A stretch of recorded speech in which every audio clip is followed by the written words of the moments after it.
Alright guys, so just some basics on what to carry in your flat repair kit. This is a kit. Basically you've got an inner tube. Some of them will carry two. This one's got one in it. A tire lever. I prefer plastic because it won't scratch your wheels. The metal ones can scratch your wheels.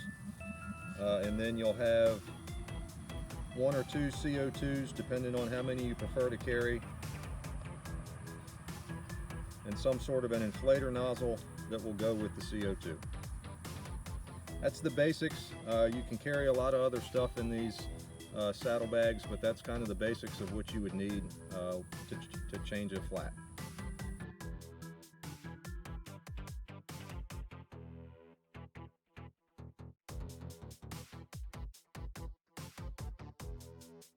Alright guys, here we have Danny Hoffman with some help from Lola and Tanner, and today she is going to show you how to do a flat repair. So the first thing she's going to want to do is make sure she gets the tire off of the bead on one side of the wheel, which will allow her plenty of space to use her tire lever to remove one side of the tire from the wheel. She'll simply work that around until the tire is off of the bead.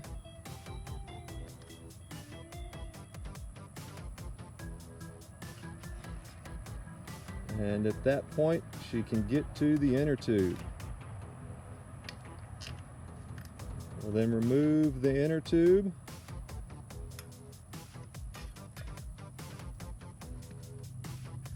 Once you've got the inner tube, the old inner tube removed, you'll kind of want to just get that one out of the way so you don't get the old one and the new one confused. And then you'll want to do a check on the tire to see if maybe you've got a shard of glass or picked up a little piece of wire or something, anything that could have punctured your tire. You'll want to gently run your hand along the inside of the tire, making sure that there's nothing there that's going to cause you to have another flat. Once you've done that, you can start by putting the new tube back into the tire. Kind of work that around so that it seats itself down into the tire.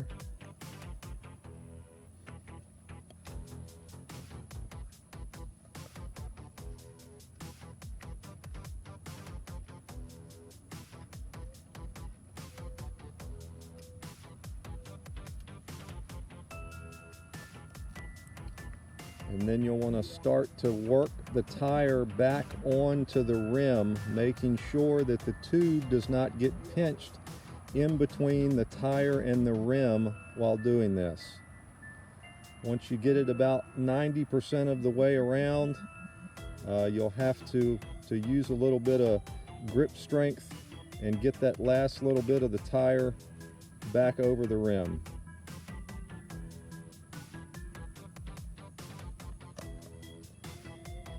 Once you've done that, you'll need your CO2 cartridge.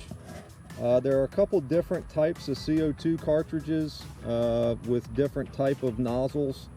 The one that Danny has there, you basically will take the CO2 cartridge and thread it all the way into the nozzle. That will open the CO2 cartridge, and then you will gently back the CO2 cartridge out of the nozzle to start letting the CO2 come out. You'll want to make sure that everything is put together and that the nozzle is on the valve stem before you open the CO2.